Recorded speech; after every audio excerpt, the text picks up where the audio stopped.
Donovan Mitchell was recently interviewed by Sam Amick of The Athletic, and he said, this is no slight to Phoenix or Milwaukee or the Clippers, but I feel like if we were healthy, we would get to the finals. I feel like we would win. But it's all easy when you say ifs, ands, or buts. It's easy to say that. So, do you think that if the Utah Jazz were in fact healthy, would they have beaten the Milwaukee Bucks or gotten to the NBA Finals? And can the Jazz make the finals this upcoming year?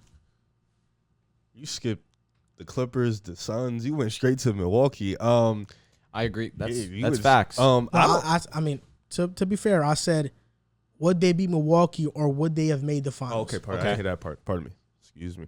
I don't know, because a lot of their problems against the Clippers was I don't think Mike Conley could have fixed it. I think they was able to score.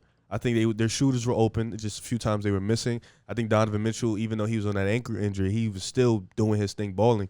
A lot of the defensive errors were because Rudy Gobert had to help his wings, and he couldn't guard on the perimeter when, he has to run out there and guys would just beat him to the basket. I don't think Mike Conley was fixing that.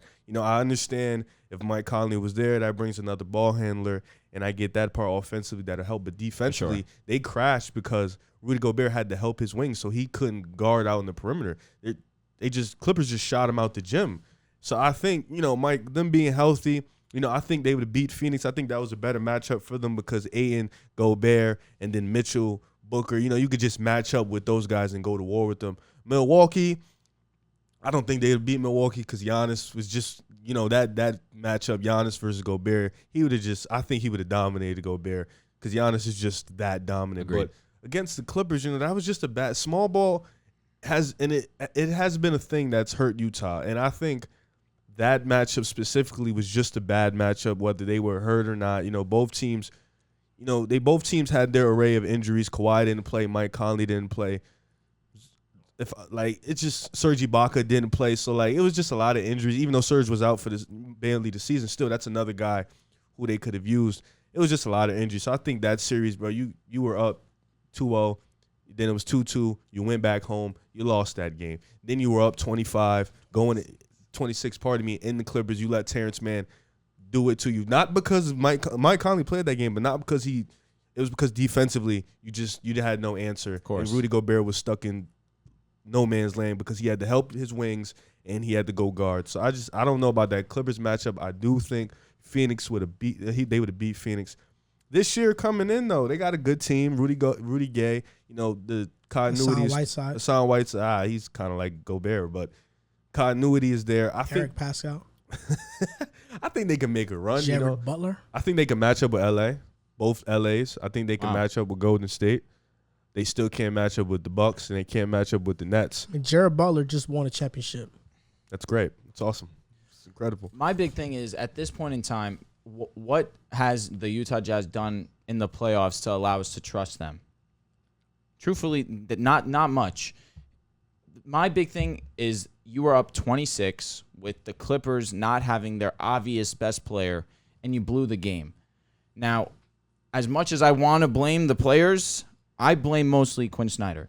Quinn Snyder has done a poor job of putting his players, a.k.a. Rudy Gobert, in situations to be successful, and it's gotten to the point where fans that obviously don't only look at the court aspect of things see Rudy Gobert looking almost like a liability to a degree, when in reality it's where the position that he's being put in by Quinn Snyder that has allowed the other team to take advantage of it. There's no excuse for being up 26 at home and losing that game. Zero excuse. The season prior in the bubble, obviously bubble basketball was a different type of vibe. Were they up 3-1 and lost? Yes. I get you said Bobby was a big part of that. Obviously he went down. He didn't play. Yeah, exactly. Is he that big of a role that you blow a 3-1 lead? No. I don't think so personally. I think the Nuggets get swept if he's there. But do they blow a 3-1 lead? Yeah. That's the question. Sure, do they get swept if Bobby's there? Sure. Should they blown a 3-1 lead? It's inexcusable. So now, going into this season, again, I think they could still be a top seed in the West. They have the roster basically same as last year. They've made some additions, of course. Quinn Snyder, come playoff time, is going to be the factor. This team reminds me a lot of Milwaukee and how people perceived them last year. Milwaukee's big thing was they're an amazing regular season team, but come playoff time, they're a different squad for some reason. They're not the same. Budenholzer had the pressure going into this year. He got saved in some instances. Maybe Kevin Durant's foot kind of saved him a bit there. Maybe we're not hearing that yeah, nonsense. right. Apparently, that being said, but legitimately, the actual thing was that Harden and Kyrie both did go down. But regardless of that, he still won the championship. They answered the questions of whether they can be a championship team. Utah is now under a similar situation. Utah has been a great regular season team these past few years, but come playoff time has gone ghost. And until they show me something, I'm not going to say they could win a finals. Versus the Clippers, had Conley been healthy the entire series and played, and Mitchell had not gotten that ankle injury that lingered on, they would have beat the Clippers. I believe in my heart they would have beat them. They were up 2-0. I think they would have won that series. Versus the Phoenix Suns, I think they would have beat Phoenix as well. I think they would have beat the Suns in the Western Conference Finals. It's really about the Bucks and can they beat the Milwaukee Bucks? I do think Rudy Gobert matches up better as a paint protector when playing against Giannis. But on the other side, is there a better defender to guard Donovan Mitchell than Jrue Holiday? I don't think there is. Agreed. And I think Jrue Holiday would have done an exceptional job on Donovan Mitchell. I've seen a series where Donovan Mitchell has fell short and hasn't played to his standards when Eric Gordon was guarding him. Yep. So if Jrue Holiday, is what he's supposed to be, it could look a little bit worse than that. That's where I push back on it a little bit. I don't know if they would have beaten Milwaukee, but I think they would have had a really good chance, especially after beating Phoenix. You think that, before you continue, they would have beat the Clippers with Kawhi? Yes. I disagree, but go ahead. I do think they would have beat the Clippers with Kawhi. They were up 2-0 with Kawhi. So was the Luka. I mean, I get it, but, No, I don't get it. I do get it. No, I But don't. we've been on the They show. beat Kawhi already, 2 games. Hold on, but we've been on the Two show. means nothing. Hold on. We've talked on the show that if Kawhi was healthy and playing for the Clippers could have went to the finals. So Would have. maybe, probably, dude, because against the Suns, there was multiple games the Clippers could have won without Kawhi. They probably could have, yeah. So my point being, how can we say that they would have if Conley was healthy, with Kawhi being healthy also, that it's a for sure thing? I don't think it's a for sure thing, but I think that they can beat them. I'm not saying that if the Jazz face the Clippers with Kawhi in the entire series and they're both healthy, the Jazz for sure beat the Clippers. I'm just saying it can happen. It could obviously go both ways, but it can happen. They can beat the Clippers. They've shown that they could go 2-0, But them up being, 2-0 but against they them. were up 26 and lost. I don't know what you saw that could have allowed you to think that. I think Mike Conley, his not being there was huge for them in that entire series. And in that game 6, was Conley's existence there? Yes. Was his being there? And they were Absolutely still up not. 26. Without him Absolutely being not. And they were Kyle, so like my excuse me, thing is you keep Mike saying Kyle Conley. Conley. Yeah. Mike Conley, and I get it. He's a really good player. We know that. But in that series, It allowed LA to double team Mitchell. and he still was like bro, he shot 45% from the 3-point line.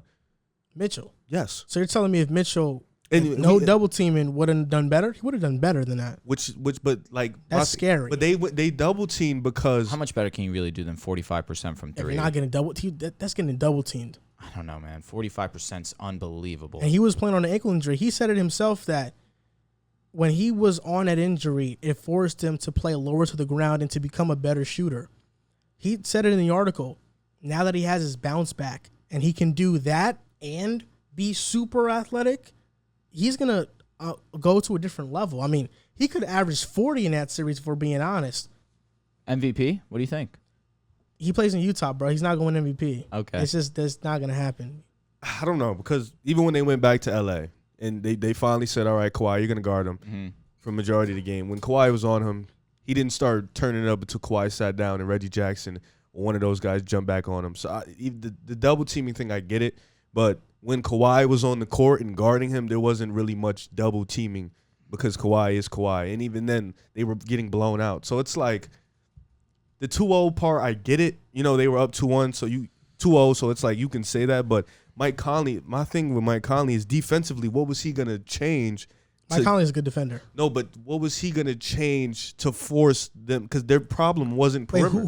Who went off in the Clipper series? Reggie Jackson, right? No, it wasn't just Reggie. I know. It was Man had Reggie, a great game. Paul But George, Reggie was Marcus was playing well. Marcus started playing well. Reggie was huge though. But why did they blow the 25-point lead? Because I of get Terrence Mann. And who was guarding Terrence Mann? Because of the defensive scheme. But who was guarding Terrence Mann?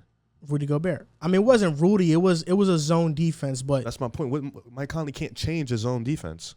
Correct.